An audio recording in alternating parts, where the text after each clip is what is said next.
Italian panel speakers called Fonica, Fonica. Not seen them before? No, never. Didn't even know they existed as a company, but, lordy, what a sound, because I've owned a lot of panels in the past, including Maggie's, Sound Labs, Quads, Apogees, you name it. But these I things... didn't know you'd own so many panels. Oh, yeah, I owned heaps of panels. Oh, you're addicted to them. You've had every... Well, that's all of them, basically. Yeah, pretty much.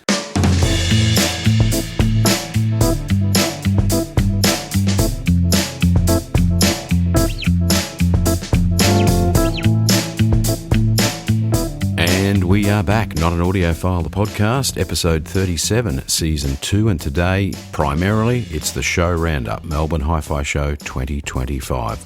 Are you craving incredible sound? For over 47 years, Len Wallace Audio has been guiding hi-fi enthusiasts on their audio journey. They're not some corporate machine, just a tight-knit crew of audiophiles and entertainment lovers obsessed with great sound. From precision turntables to immersive home theatre systems, they handpick gear that delivers. Stop by the store in Lane Cove, Sydney, Australia, or visit lenwallaceaudio.com. Len Wallace Audio, where your passion finds its sound. We're here with David Karatza, back in the studio, the Not an Audiophile Studio Centre, Studio 1. Wrap up of the show, the Stereonet Melbourne Australian Hi-Fi 2025 AV show, or something. I shouldn't joke about the name, but do you know what it is? It's the International Melbourne Hi-Fi Show, or the Melbourne Hi-Fi International Show, or is it the Melbourne International Hi-Fi Show? I tell you what, whatever it is, it's definitely international, and it was definitely big. It was wonderful, the amount of international guests we had there. Yeah. I was really happy. Yeah, it was. It's the Melbourne Hi-Fi Show as far as the locals are concerned, and it was the 2025 edition at the Pullman Hotel, as it has been for a number of years. It is a pretty good venue for a hi-fi show. The bar is pretty good, but the rooms, I don't know. I thought I heard pretty bloody good sound this year. Yeah, I agree. There was a couple of rooms that actually caught me by surprise when I walked in. I thought, gee, that's really lovely sound. I agree. And we are going to talk about those rooms. Would you like to talk about your individual experiences first, David? Or I also want to mention that we had the whole team there. We had yourself, very kindly came along, and Brad Serhan, who also was there perhaps for his own business reasons as well, as he had his products there with his partner, Morris. But Brad very kindly also roped a couple of these luminaries of the hi-fi industry into interviews, and he did one himself as well. So that's coming up in the future. And of course, my far superior half, Sharon, was there assisting with all of the actual work. So it was a three-man, one woman effort. No, back to the show. Wow, I just thought it was great. I think Mark Rushton and the Stereonet team did a fantastic job of organising it. He's gotten very good at that. Not that I think he's ever run a bad show, but this is slick. It's world class, and very impressed. And look, I think even more importantly, it has a really nice cross section of types of gear and affordable gear. So it went from entry level, like, gee, what's this hi-fi stuff all about, all the way to the vastly extraordinary pointy end of step this way, sir, $200,000, sir. Yeah, or in fact, $200,000 absolutely for one piece. There were a number of probably $1 million rooms. Oh yeah, easily. So let's start at the bottom. But not the bottom necessarily as far as performance. I'm not sure that you heard these little loudspeakers, but the VAF DC2X, I think they're called, their new entry-level speaker, which I guessed was $2,500 or $3,000, apparently $1,699. Well, clearly that's a mistake. So that's too cheap. I think it's even got a real wood veneer box for that. So made in Australia, real wood veneer enclosure, $1,699. Clearly they've either worked out how to build speakers for nothing, or that's a bargain. Sounded pretty good too. To the other end of the range, what was the most expensive thing, do you think? I think the most expensive thing that I laid eyes on was the DCS stack. Yes. At $500,000. Yes, a $500,000 streamer DAC? Well, basically... It does stream as well as DAC, doesn't it? Yeah, and it's their statement piece. And I was speaking to Ali from DCS, and allegedly they've made 100, but they've sold 50 already globally and 2 in Australia, which boggles the mind at $500,000 a piece. It does. It does. It's it's a piece to skip from $16.99 bookshelves loudspeakers to 5-box streamer DACs, mono DAC. 2 of the boxes. One has left channel, one has right channel DAC in it. Reclocking, streaming, what have you. It's It's the state of the art as far as digital goes. No and question. Ali will flesh out the ideas behind that in a future interview. We spoke, both of us, to a number of people. I spoke to a few more people. You spoke to another person. Brad spoke to someone. We've got lots of interviews coming up in the near future. They're not necessarily related to what happened at the show. They are just interesting interviews with very interesting people. So listen out for that, folks. Back to the adjudication. Would you like to start with... we didn't listen to everything. No. It's impossible. The show is now big enough, even though we were there for 3 days, that you can't hear everything properly. So the caveat is that there's no best in show. I've seen people go, oh, this is the best sound in the show. I don't know how you judge that, because everyone's got a slightly personal taste version of what's absolutely great. There are things that I enjoyed more than others. Do you want to start with what you enjoyed the least? Because we're going to save the best for last, right? That's what you do. We kind of do. Look, there wasn't, in all honesty, there wasn't a room I walked into and thought, oh my God, I've got to get out of here. This is terrible. There were rooms that I thought, not for me, blah-de-blah.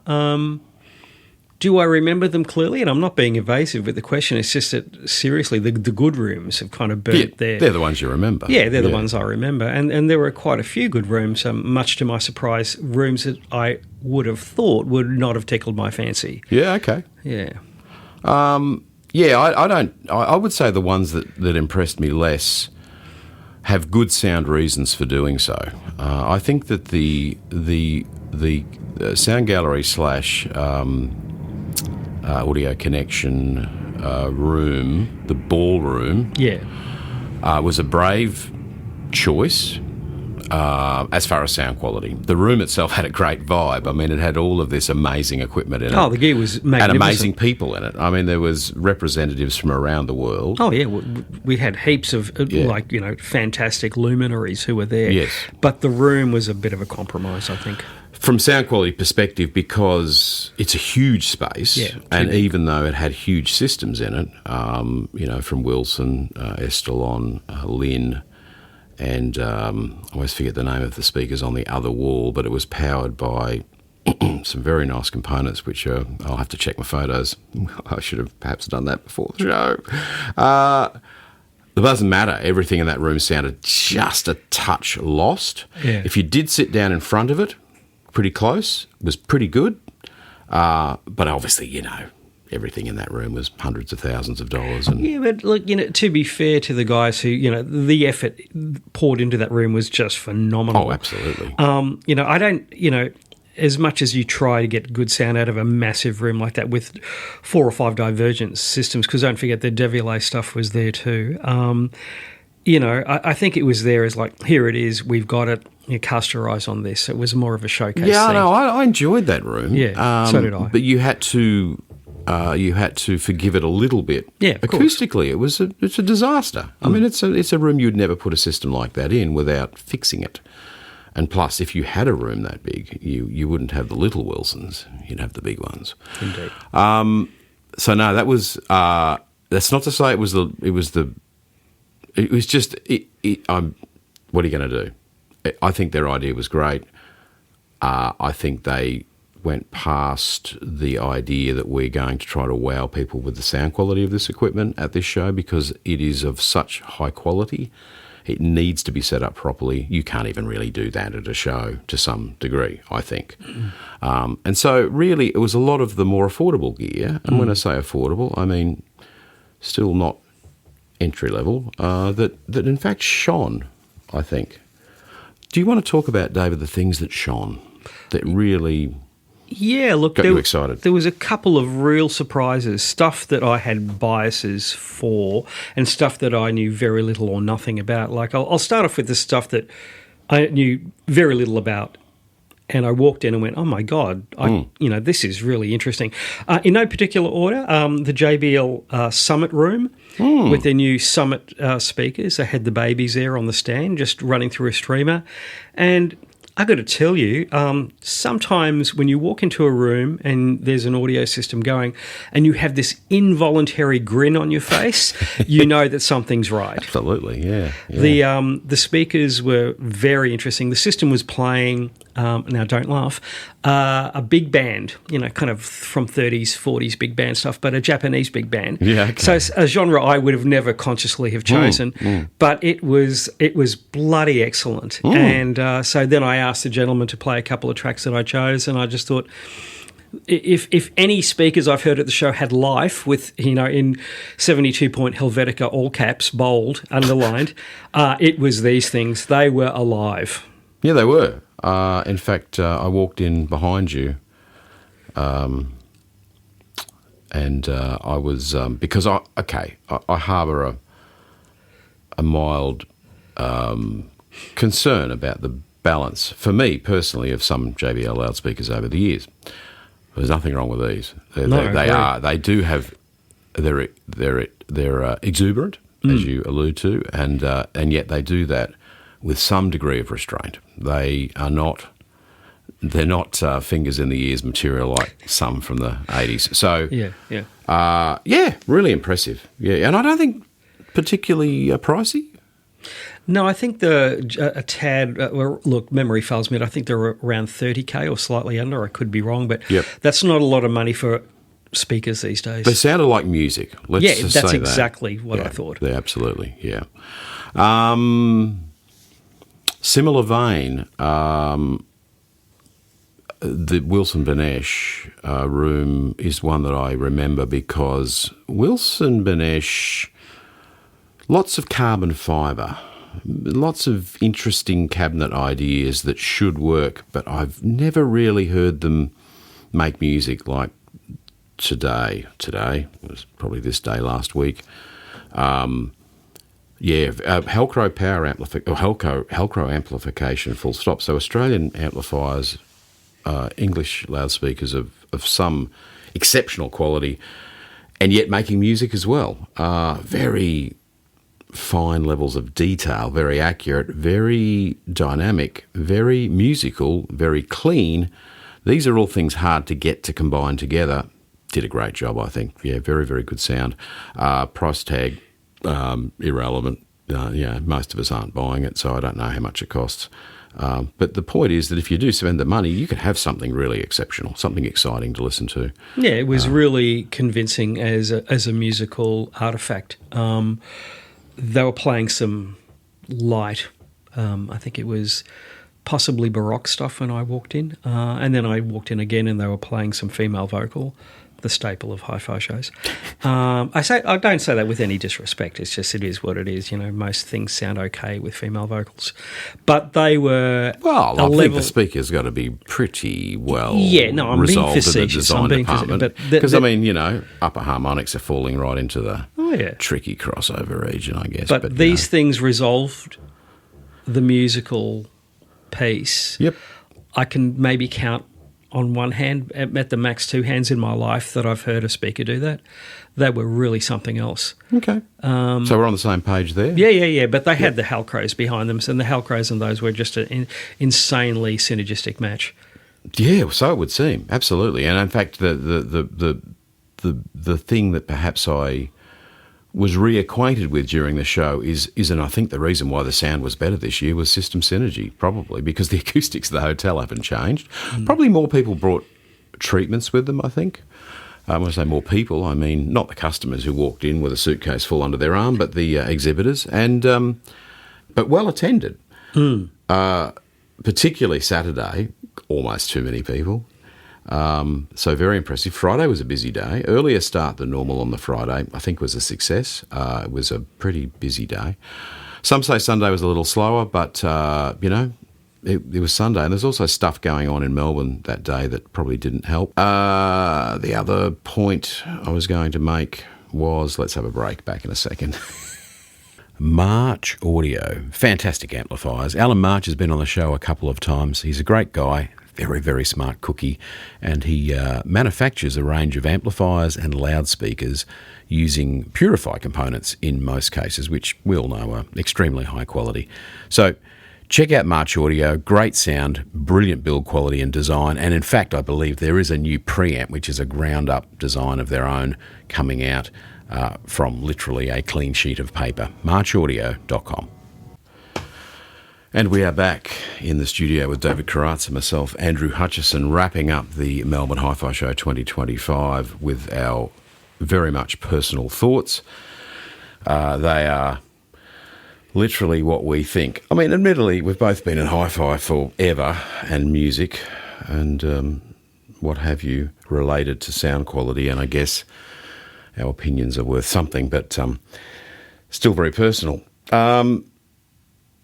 Okay.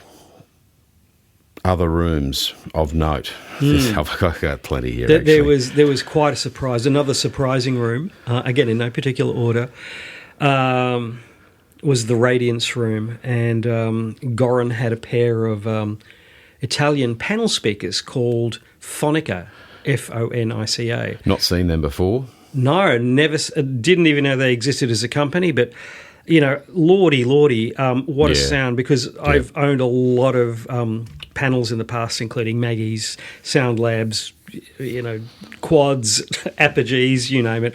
But these I didn't know you'd own so many panels. Oh, yeah, I owned heaps of panels. Oh, you're addicted to them. You've had that's all of them, basically. Yeah, pretty much. But, you know, as anyone who's owned these creatures knows, they're a devil to place in a room because the back wave has phase cancellation, etc., etc. So getting good bass out of them is important. I mean, is a tricky thing. Yeah. But these guys were full range and active, no less. Tool of the devil, I say. No, not at all. And they were making sweet music, and they were sounding like big dynamic speakers. So they had that open air aspect that all panels have, but with the grip and authority and the muscularity of a dynamic driver, which befuddled me when I walked in. So I had to sit down and have a listen to a few tracks. Indeed. In fact, I've got notes on those which basically say, so not only are they fully active, but they've got a remote control and they've got room correction. I wonder whether that's helping. Made in Bergamo, near the base of the Alps. So what a nice place to live, but that's another story. Sweet, sweet, delicate sound I've got written here. Lots of space. Yep. Very consistent response vertically. Sit down, stand up. 29,000 for the big ones that we heard. Yeah, look, I'd have them in a heartbeat. That's AUD, and therefore, you know, what's that, about 3,000 American dollars or something? Yep. It's, you know, it's, interesting. That was when you and I were travelling together briefly, and we listened to those. Yep. We then walked next door and heard, according to my notes, probably a name system with focals. Oh, yeah, we did too. That's the one with the Revox B77 Mark III. With the Revox B77, the new one. Yes. Shall we say what we thought of it? All right, I'm going to piss a lot of people off. Go your hardest. It's an answer without a question. Yes. It was a lovely... it's a vanity statement from Revox, and I'm sure there'll be people who buy it at a mere 37,000, whatever it is. But if everyone's cognizant of what's happening with the availability of media these days, especially quarter-inch tape, it's just a positioning piece. It's a lovely positioning piece, but... Well, yeah, I have another opinion. Yeah, please do. I love it. Oh, no, I do too, but it's just kind of like... I love it, but if I was to have an old open reel machine, because I'm of lowbrow, sort of, what's the word? I just love Tascam and TX. Sorry. Well, the old what was it? The old Technics 1520 open reel. Oh God, they were the pinnacle. That's the machine. That's the prettiest open reel. Is it Skylab Audio in the United States is selling them refurbished now for $30,000 US? Yeah. Well, I Yeah, I know where there's one too. I know. Yeah, the original in that kind of dark olive colour was just corner. insanely beautiful. Yeah, the guy that's got it. But anyway, so B77 Mark actually III doesn't know what to do with it. But he did know exactly what to do with it, but unfortunately his family does not. Now, moving right along. Yes. Hang on. So quite a bit of dredged up detail is my comment on that room. Nice stereo placement. Yeah, very good sound in that room. And of course the focal name sound is a bit more precise. It's a bit more, it's got a bit of tappity tap. It's fun and engaging. Yeah, I enjoyed that room, and of course I'm a bit of a name fan, and I hadn't actually seen the new components in the flesh much. I think they look all right. We then skipped along, did we? We didn't skip.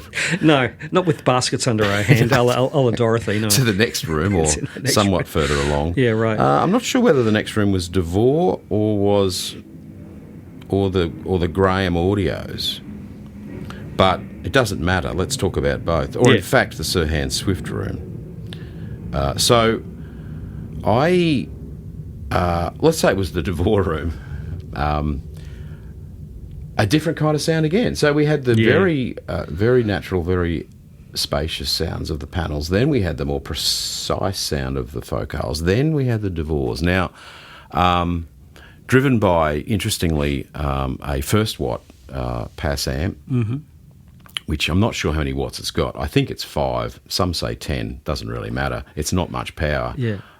I was never aware that the power amp was so gutless, as some people would say. I mean, it was played quite. Bill McLean, who is the importer in this country, played the system quite loudly. I would say, I'm not loud as in nightclub levels, but it was not, a decent not quietly. Level. Yeah. No sense of lack of headroom or anything like that, and no sense of strain. Very sort of easy to listen to. Coloration, not as much as maybe you'd expect. First time I've listened to the 096s in a room I'm more familiar with, and I kind of liked it. What did you think? Yeah, it was a seductive sound, I thought. It was seductive, yeah. Very easy to listen to. Very easy to listen to, and I can understand why people would absolutely be bewitched by that combination. Maybe not for me, because I like full range, lots of dynamics and stuff like that. Yes. But I can totally understand why these things sell. Yeah, very nicely made, and actually, really, in the context of what was at the show, not particularly expensive system, and right in there. In fact, value for money. It sounds like a silly thing to say about, I think, a $25,000 speaker or whatever, and I can be corrected on that price because things have a habit of going up in the last few years. Maybe they're a little bit more, but they are very well made in the US, obviously, and I liked them. I mean, I'm a bit of a fan of that the paper cone thing, But I also see that I'm hard to please. I've always got to have 2 stereos. I've got to have that sound for late night, really super enjoyable, relaxed listening. Totally, and then I want the precision of a full active thing in the middle of the day to wake me up. Yep. Well, the other way around it should be, but it's not, because I'm usually asleep in the middle of the day. So Graham Audio. See, now there's something I wanted to hear. These are the ones with the slot-loaded bass driver. Yeah. 5.5s, I think they are. What did you think? Well, you seem scared to go first. No, I've got no look of trepidation upon my face at all. Look, I want to like them because I'm a BBC engineering fan. I've grown up on that recipe, if you like, the way that the designed by a committee at the BBC sort of. I feel that the people who worked at the BBC in those days, in the 60s and 70s, were literally just a room full of geniuses.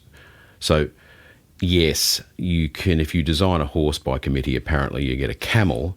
In this case, I just think you get a racehorse. I think when you consider This is an early 70s recipe. Mm-hmm. How does it sound that linear and that wonderfully musical? They were designing the chart recorders and an anechoic corner, not even a proper chamber, I'm sure. I thought they were delightful.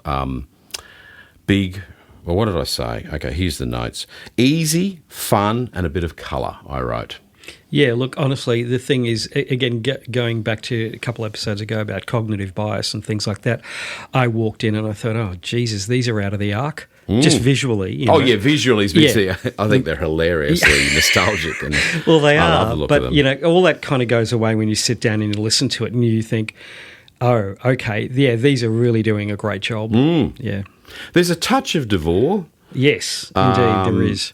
Because they're a big baffle and big cones. And actually, almost different flavours of a similar thing. I couldn't say I preferred one to the other, to be honest. I enjoyed them. And, of course, we are talking loudspeakers here. I've kind of forgotten what electronics was on them, which, I mean, what does that say about...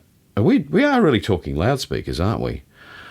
This harks back to a previous episode where I tried to lay out, in fact, I think it was the last episode, where I lay out that the biggest differences or the smallest differences in sound are due to certain things in my so-called hi-fi rant unfiltered. Never a rant, really. Can't be bothered. And too old. And the reality is the loudspeaker is going to have the biggest effect on the way the system sounds. True. Ivor will not agree. Never did. Now, where are we? What else did I have here in my notes? Spectraflora. I'm not sure. Did you get in there with me to the Spectraflora room? Now, we went in there for a reason. There's two reasons to go to the Spectraflora room. You go in there for Steve's, the designer's, dry wit and general demeanour, which I find enjoyable, the way he loves to pause gently before answering any question. He knows the answer. It's purely theatrical.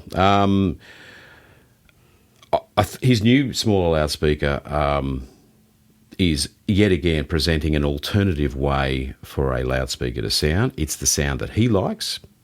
I say good luck to him. It's interesting. I thought the small speaker, the newer one, is very, very good. Very... I say well balanced. Slight for me, and I've told him this, slight lack of bass perhaps. For me, people who know my loudspeakers will know they tend to have too much bass. So maybe that's just me, but it's it's a very and beautiful sense of the placement of instruments in the soundstage was a delight. Oh, the dispersion on those things is magical. Yeah, I agree. So definitely worth hearing. An alternative appearance, of course, but so what? Throw a bit of grill cloth over them, and you won't even know what they look like. Definitely worth a look. $18,000 for his new speaker, and now and I mention him also because he's a new player in the Australian manufacturing market, and he's given it a decent crack and has some interesting ideas. So good luck to Steve there, and I thought they were performing well in that room. What else did you hear? Because now you went off on your own and heard what that treated your ear kindly, sir. Well, if we can literally and metaphorically go down a step or two, there was a big surprise in the Sound United room. They had a pair of little Polk R200s, yes, strategically placed in the middle of the room, and the guys obviously did their due diligence with room nodes. Okay, and they had a Denon, I think around 5 or 6K integrated playing through them, and I used to sell those R200s, so I know pretty much what they sound like. But they were sounding very dynamic, very muscular, beyond the size of their speakers. So if you wanted something that was very inexpensive, that was pretty dynamic and fun, not the last word in refinement. That you can't do that at that kind of price level. But boy, oh boy, did they sound good. Yeah, they do. That range of Polks is super value for money. And for anyone starting out in hi-fi, just get a listen to them. They're sold in every second hi-fi shop around the country, so they're not hard to get a listen to. They are, and they're sold in every second hi-fi shop for good reason. They are great value for money, and they are a lot of fun. But Polk always was a lot of fun. The Polk balance back in the day was slightly fruity in the bottom end and rich, and a lot of fun. Yeah, I agree. And probably continuing on the tradition of a slight lack of sophistication through the rest of the range. And I don't mean that as a negative. It's just it's a fact that the difference when you start throwing money at a loudspeaker design is you're going to get better performance in that area because you're going to have a more complex crossover with fancier drive units and a better built box. You can't get that for how much? $2,000? No, it's under $2,000. I think they're about $1,200, $1,300. It's silly, and if you get them on a special, it's they were under $1,000, which is just like, you've got to be kidding. Take my money. Yeah, that's right. Yeah. I mean, here's a system you can build a fantastic system based around those for $2,500 with a streamer. Yeah. Use one of the recently reviewed Weem amp ultras and a pair of those. So a grand total of $1,800. There's your stereo. Does everything. Plug your TV into it. I don't know whether the amp ultra does that. Does it have? Yeah, it's got HDMI. Yeah, of course it does. Yeah. So I'd set it up at home. I can't even remember my own reviews. Yeah, I mean, actually, there you go. I mean, that's the two best value for money products in the country, right? Really? Yeah, I don't think there's any contention about that. No, okay. Well, there's other great speakers around $1,000, but, they do shine. And, those other brands didn't turn up at the show, so they don't get a mention, sucked in. So is that too harsh? No, not at all. It's you've got to be in it to win it, and you've got to be there. The problem with this industry is that certain manufacturers and importers and dealers think that, everyone knows about all that's available. And, if you walk into a shop and you don't have brand X and... You know what I'm trying to say? There's a lot of people out there who aren't like us, where they're not in the industry. They're not aware of who sells soaking what. up every brand and every fine detail of each product. They will know about things that come flying at them. That's called marketing. Yes. Do more of it, folks. Okay. I have a couple of other thoughts. Australian manufacturers, there was tons of them at the show. Yeah, it was a good representation. Actually, I do want to talk briefly about our own Brad Serhan's room. I've written here a delightful balance of attributes of the FU2 floor stander, otherwise known as the U3, isn't it? Yeah, look, there's something beguiling. The floor stander. They're just done right. I've got not much to say about them, but they're one of those rare speakers on the planet at any price. They were using Boulder amplification, I think. The Boulder all-in-one streamer amplifier unit, which is a perler. It's not inexpensive, but it's a marvellous machine. Yeah. Yeah. Never heard it sound bad. They're exquisite speakers. They just are. And they do fall into the trap, though, a little bit like some speakers I've sold over the years, where they don't have an obvious, star ingredient. There's no hero element to them. They are very, very good all-rounders, so they do lots of things very, very well. And, maybe you need to have a second listen to them to realise just how easy they would be to live with. So there you go. That sounds slightly conflicted that Brad's on our team at Not an Audiophile and we're raving about his speakers. But what are you going to do?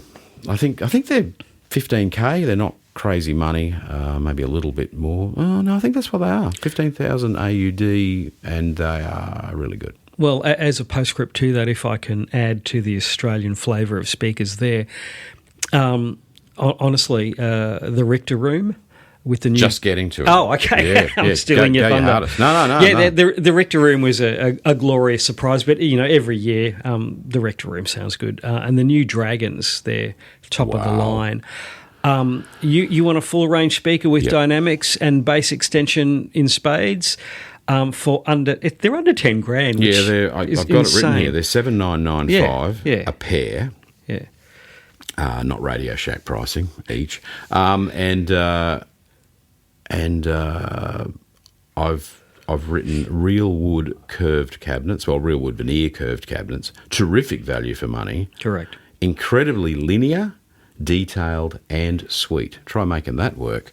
Martin Gosnell's the designer, under the guidance of the current owner of Richter Brian Rogers.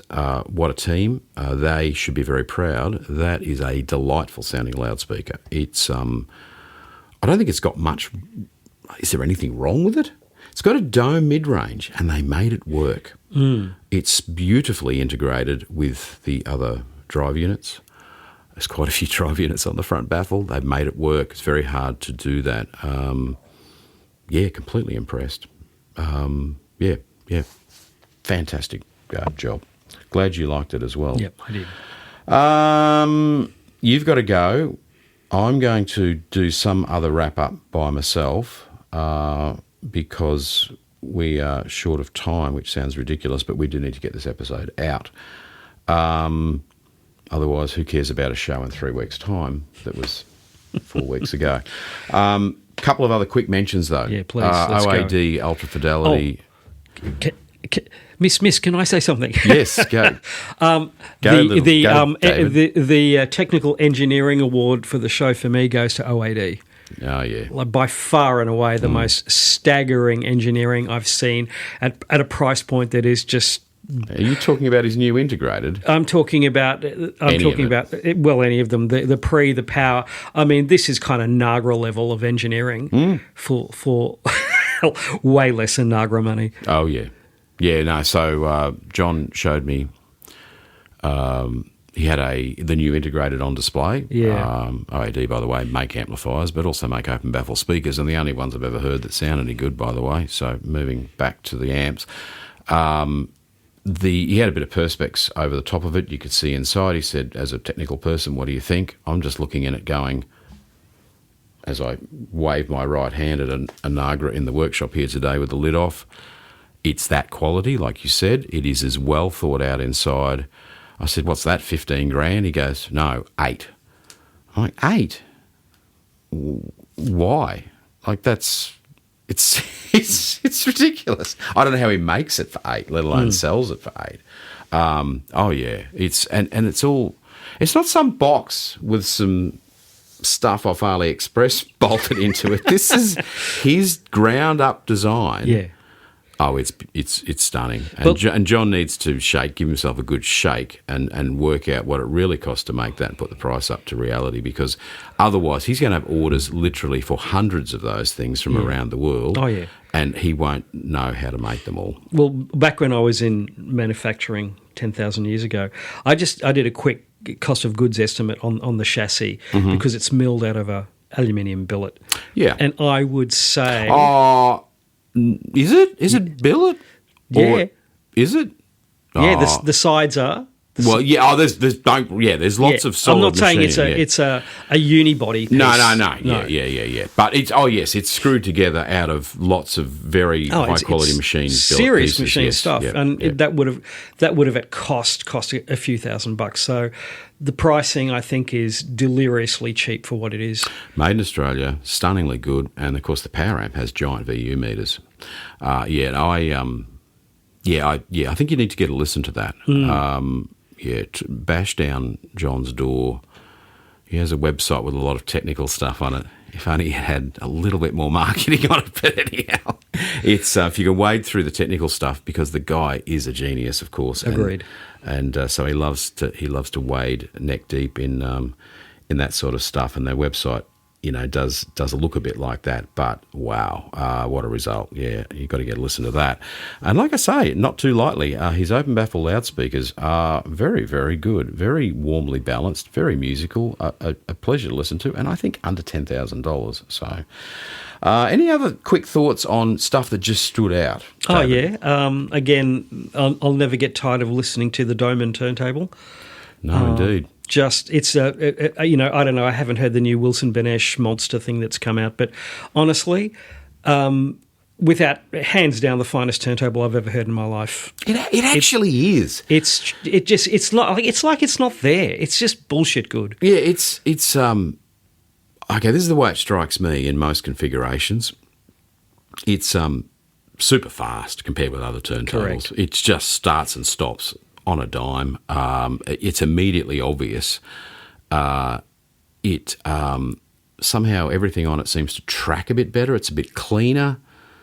It produces great stereo on when I've been able to sit in the sweet spot. I couldn't say enough nice things about it. And then, once again, made here, I don't know how he does it. I suspect that the machining may be related to where John gets his done. I don't know. I know he uses, as per our episode when John was on back in the early days, he uses a company that is renowned worldwide for super high precision machining. I mean, Mark did share a little thing with me, which I think I can pass on. Please do. He said that he would sell more turntables if he put the price up. Now, I don't know what that says about the world, but he has had people say to him, how would you, do you seriously buy $100,000 or an $80,000 or $150,000 turntable based on just the price? Once and how shiny it is? But, once you're in the luxury market, that's all that really matters. Well, then, I mean, his looks beautiful though, right? No, it's exquisite. Yeah. So, yeah, he said there's a few people. He knows he's lost a couple of sales because it's not over 100,000. Because it's too cheap. Yeah. I know. That's just sinful. I mean, it's just odd, isn't it? And, of course, the reality is in this country, it's whatever it is, the dearer one is 100, 120 or something. I mean, of course, with our fairly weak shekel that we have at the moment, it's a bargain overseas. No, it is, so, yeah. I have other details which I'll pass on in a quick 10-minute rant after you depart to get your tiler to retile your bathroom or whatever you're up to this morning on this fine Sunday. Hey, thank you, David, for dropping in. Thank you. Thanks for coming to the show. Thanks for your insights. A pleasure again. And we will have you back on the show very soon. Really appreciate it, Andrew. And listeners, don't forget that we've got a whole bunch of fantastic interviews we did at the show, and they'll be being released over the next few weeks. Yes, they are. Coming, the first one, well, probably in 2 weeks' time. And I thank you again for availing yourself to do one and a half of those. And I was going to say one other quick thing is that you should always, like and subscribe. Apparently it's what you got to say when you have like a podcast or a YouTube channel. It's important that you put that in. Isn't it? They say that people won't do it unless you ask them. Yeah. I feel like you need a good show and then they'll want to subscribe. I think we've got a pretty good show, so you should subscribe. Yeah, and on that lovely note, I'll bid you adieu. Thank you, David. Speak to you soon. HIFi specialises in creating personalised audio experiences. With brands to suit all needs and over 3 decades of experience, Jeff from HIFi can help find your sound for your life. Have a look at the website now. Not right now, you're listening to the podcast. Later, but soon. Turns out David's Tyler is running late, so he's still here. Any other rooms, David, that... Yeah. Look, honestly, it all comes flooding back.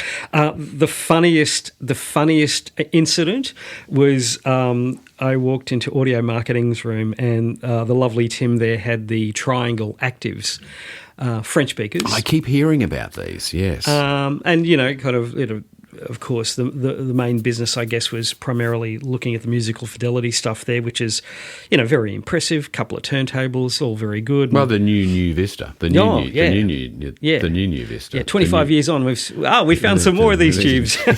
In they go. The new Vista. All jokes aside, sounded pretty good though. Back to the actives though. But the real, I think, one of the stars of the show. This is lovely when you go to shows. You're not expecting something, and something delivers more than you even realise it could. Tim was all cock-a-hoop because he knows I generally like active speakers. I'm very familiar with different actives. He said, you've got to have a listen to this. And he played these, you're going to have to forgive me, Tim, because I've forgotten the model number, but the new Triangle Actives. They're around $5,000. And lordy, do they have some life in them. Yes. And they're using WISA as a wireless protocol, so no cables, just AC. Yeah, okay. Kind of following the foots of Bang & Olufsen and others. Finally, WISA's out there. And did they sound alive, but really quite dynamic for their size, ruefully dynamic for their size. And for a lot of people, if they want a fun, no-nonsense plug-in-and-play active for that kind of money, I don't think there's anything else on the market. It was a real surprise. Certainly at that show, there was no other $5,000 actives. But the talk of the show was people going, "Have you heard that the Triangle actives?" No, I must go and hear them. Oh no, Tim's down the end of the hall, can't be bothered. No, it's not like that at all. The reality of that show was there was a wealth of stuff to look at. And sometimes people go, I've only got 2 hours to have a quick look around the show, like these are punters that have turned up, which is what the show is for, I guess, after all. And I have always said to people, 2 hours is certainly not long enough. How about 2 days? And people go, oh, no. I don't. Can I just say one thing to people? If you're going to come to the show, which you absolutely should when it's on, I guess, next year, you're not coming to this year's anymore, and it's definitely finished. And can you please allow 2 days? Because it's a 3-day show now. Well, I think you have to. And very quickly before I depart, the one thing that we haven't touched on is the HIFi stuff that was downstairs. I was keeping a rueful eye over the people that came in there. Generally a younger demographic, what a surprise.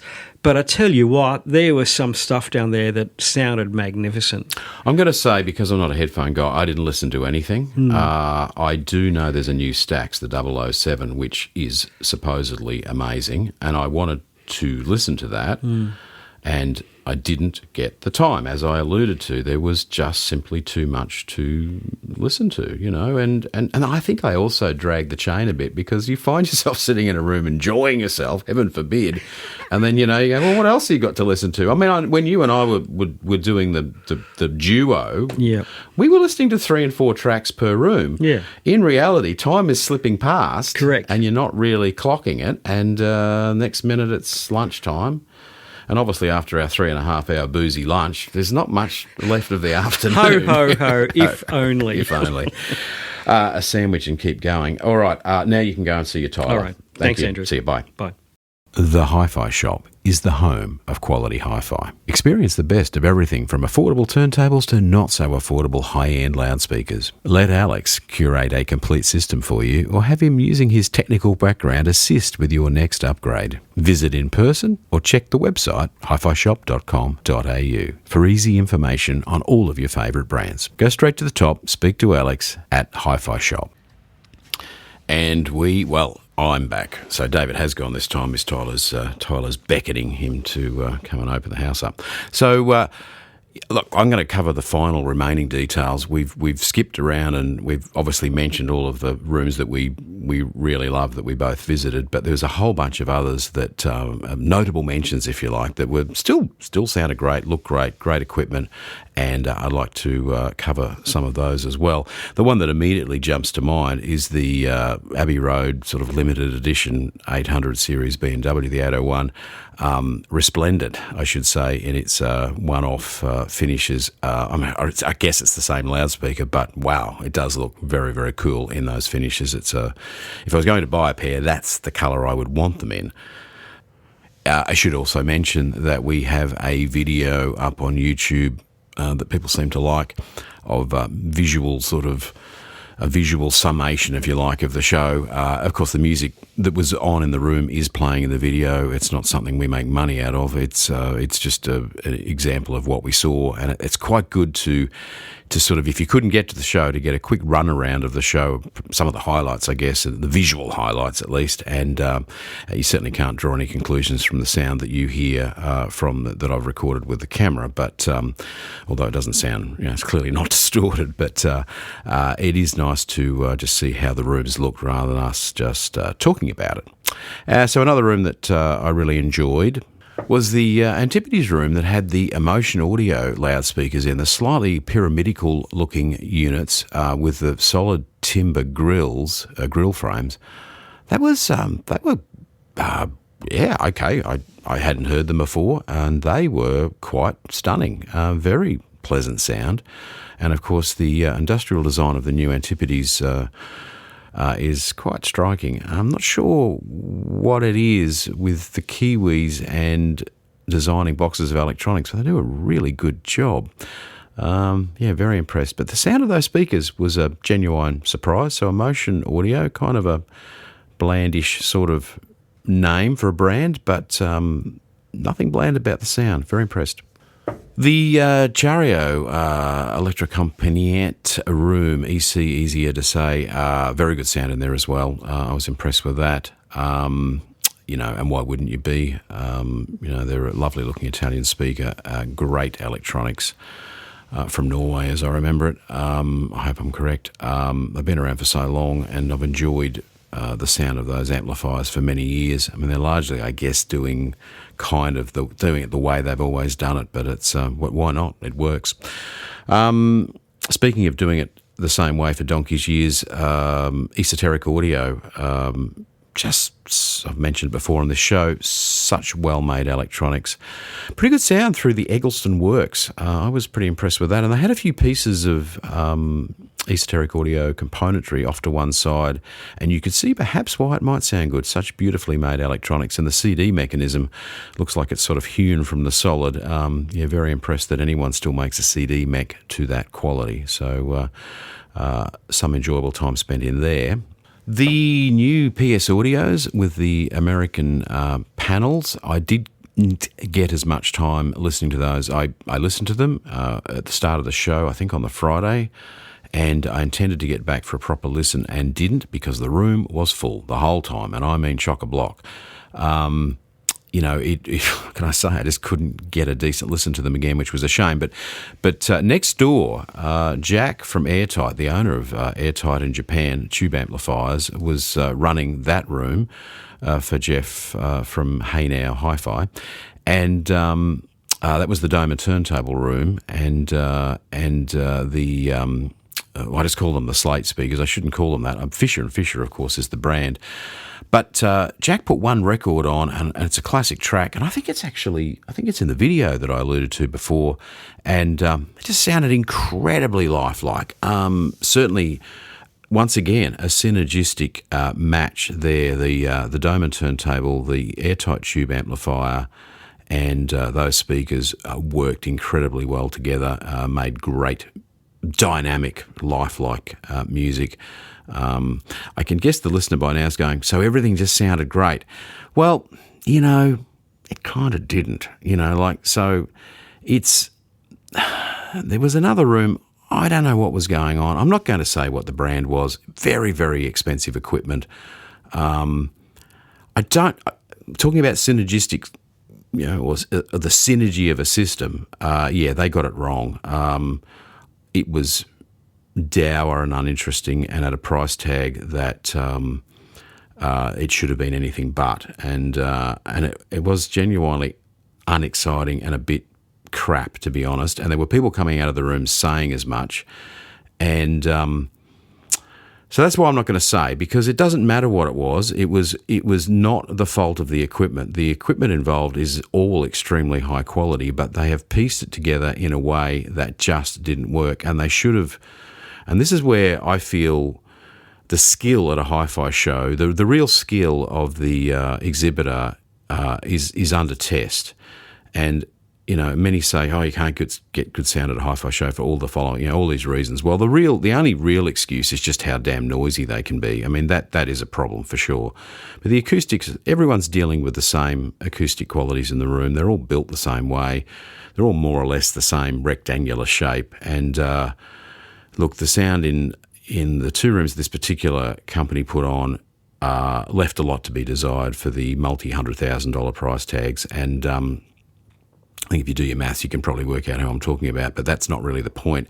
It's they need to work it out. They need to go, well, this doesn't sound any good. I mean, many people are up late at night fixing their rooms, improving them, tuning them, using random materials they can find to improve the acoustics, etc. If you choose not to try, then you don't get a mention on the show, and you will have people walking out of your room going, oh, that sounds like crap, which is literally what I caught someone saying. Now, onto a polarising room in a way, and this is Dex, DEQX, locally made, incredibly high performance, complicated, sophisticated DSP preamplifier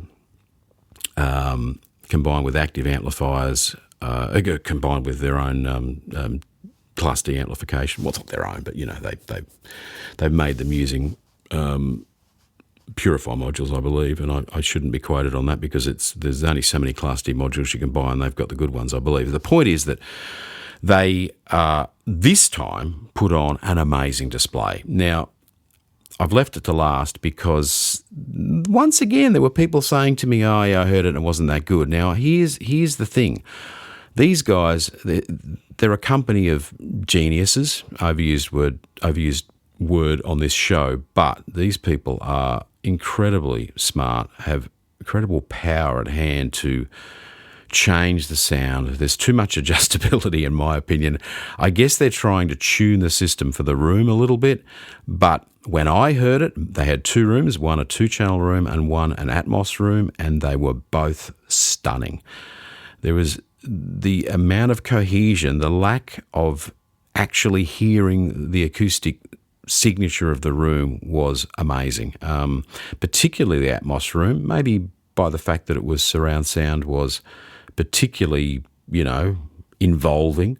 But even the 2-channel room with these, I'll admit, slightly oddball-looking custom-made speakers that they were using, which had Purify drivers in them. So they were an expensive, they were made sort of in a sandwich layer system with apparently very complicated enclosures within the box for the multiple cone drivers, which need their own enclosure internally. And I have to say the sound of those, when I heard them, was very impressive, the way they'd drawn this, I think, a 4-way system together to sound as one. The only negative, and it's not really a negative, it's just an attribute of the system, was that the sound staging was quite close to the back wall. It sort of was set back.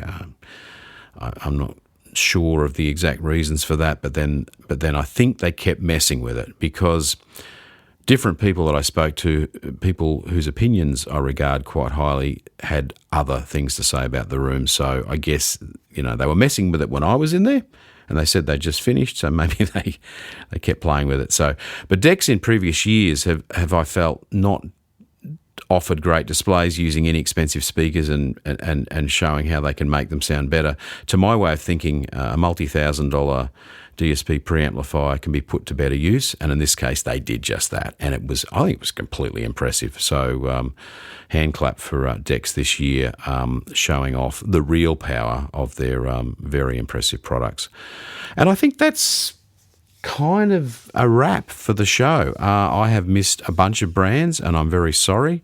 We, for a variety of reasons, just cannot get to the whole show, but there are follow-up interviews, and in those interviews we'll mention other things. But for as far as the quick fire roundup of what was a great show, unfortunately that brings it to a close. So thanks for listening, folks. As we mentioned earlier, it would be much appreciated if you follow the show on whatever podcasting service you're listening on, or if you're listening on YouTube, which very few people do, but if you are, please subscribe. And of course you can comment on the show on YouTube, and while you're there you may as well hit the subscribe button, and of course there's the video, which people are enjoying watching, lots of views, and gives you that little bit of a visual sum up, as I mentioned earlier. So until the next episode, which will be an interview with someone that we spoke to at the show, and there's a handful of more than a handful of really interesting guests, so it doesn't matter who we choose first, it'll be great. Talk to you then.